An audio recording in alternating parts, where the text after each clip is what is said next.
اندر پیدا فرمایا ہے، اور صرف امت کے اندر پیدا نہیں فرمایا بلکہ جب پیدا فرمایا ہے تو ایک سنی صحیح العقیدہ مسلمان کے گھر پیدا فرمایا ہے۔ اور اب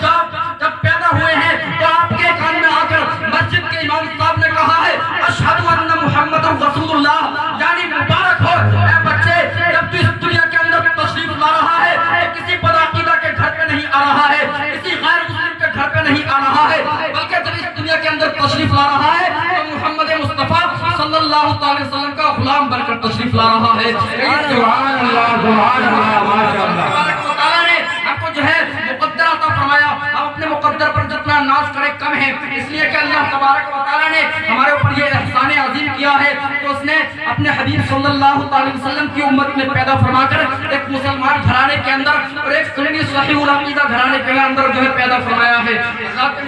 لیکن آج مسلمان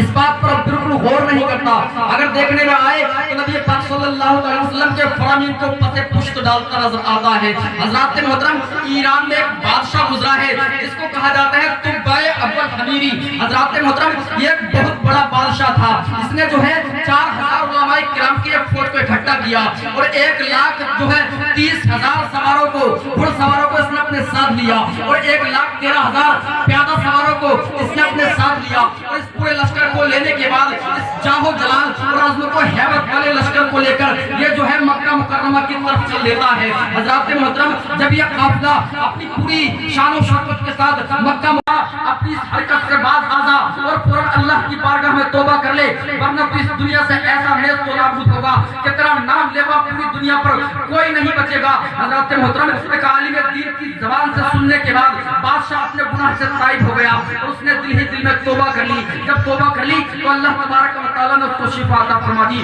اب یہاں پر مکہ میں رہنے کے بعد مکہ کے لوگوں کے ساتھ بہت عزت و احترام کے ساتھ جو ہے رہا۔ اب یہاں پر رہتے رہتے تو یہ مکہ مکرمہ سے مدینہ منورہ کی طرف چلا جاتا ہے۔ جب مدینہ منورہ کی طرف پہنچتا ہے تو حضرات محترم، جب مدینہ منورہ میں پہنچتا ہے تو وہ جو 400 عالم دین تھے جس کو یہ اپنے لشکر کے اندر شامل کر کے لایا تھا، حضرات محترم جب مدینہ میں پہنچ جاتے ہیں 1 سال گزر جاتا ہے۔ 1 سال گزرنے کے بعد جو ہے یہ اپنے سواروں سے کہتا ہے کہ ان عالم دینوں سے کہو کہ اب یہاں سے جو ہے چلنے کا وقت آ گیا ہے۔ جب بادشاہ نے ان 400 عالم دین سے کہا کہ یہاں سے چلو تو وہ 400 کے 400 عالم دین کہنے لگے کہ ہم یہاں سے کہیں نہیں جائیں گے، اس لیے کہ ہم نے توریت کے اندر نبی پاک صلی اللہ علیہ وسلم کی ہجرت گاہ کی جو نشانیاں پڑی ہیں، ہم تمام کی تمام نشانیاں اس سرزمین کے اندر دیکھ رہے ہیں۔ وہ 400 کے 400 عالم دین وہاں پر مقیم ہو گئے اور وہاں پر رہنے لگے۔ اس طرح سے